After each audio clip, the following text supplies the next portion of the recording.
So ನನ್ loan settle ಆಗುತ್ತೆ ಅಲ್ವಾ? ಹೌದು ಸರ್, ಏನ್ ಟೆನ್ಷನ್, ನಿಮ್ಗೆ ಹೆಲ್ಪ್ ಮಾಡ್ಲಿಕ್ಕೆ ನಾವು ಇದೀವಿ. Full genuine. ಜೆನ್ಯೂನ್ ತರ ಸೌಂಡ್ ಮಾಡ್ತಾ ಇದ್ದೀರಾ. ಸರ್, ನೀವು ಏನು ಚಿಂತಾ ಮಾಡಬೇಡಿ, ನಾನು ನಿಮ್ಮ ಲೋನ್ ಫುಲ್ ಸೆಟಲ್ ಮಾಡಿಸ್ತೀನಿ.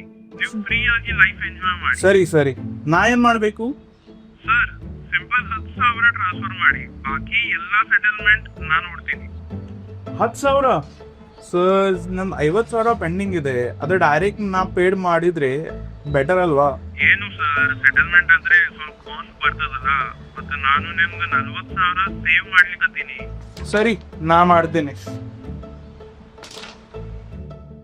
ಏನ್ ಗುರು, ಅರ್ಥ ಆಯ್ತಾ? ಆಯ್ತು. ಶೋರ್ ಆಯ್ತಾ? ಹೌದು ಆಯ್ತಾ. ಇಲ್ಲ, ನಿಮ್ಗೆ ಅರ್ಥ ಆಗಿಲ್ಲ. ಏನ್ ಅರ್ಥ ಆಗಿಲ್ಲ? ಥರ್ಡ್ ಪಾರ್ಟಿ ಜೊತೆ ಸೆಟಲ್ಮೆಂಟ್ ಯಾಕೆ? ಲೋನ್ ಕ್ಲೋಸ್ ಮಾಡ್ಬೇಕಂದ್ರೆ ಲೆಂಡರ್ ಜೊತೆಗೆ ಹೋಗ್ಬೇಕು. ರ್ಯಾಂಡಮ್ ಜನರ ಮೇಲೆ ಯಾಕೆ ಡಿಪೆಂಡ್ ಆಗ್ತೀಯಾ?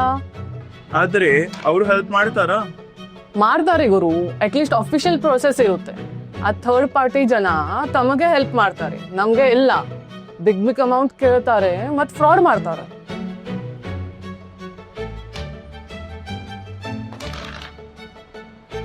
ಸಖತ್ ಸೀರಿಯಸ್ ಮ್ಯಾಟರ್ ಇದೆ ಅಲ್ವಾ?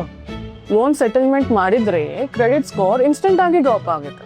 ನಂತರ ಫ್ಯೂಚರ್ ನಲ್ಲಿ ಯಾರಾದ್ರೂ ಲೋನ್ ಕೊಡ್ತಾರೆ ಅಂತ ಡೌಟ್ ಬರುತ್ತೆ.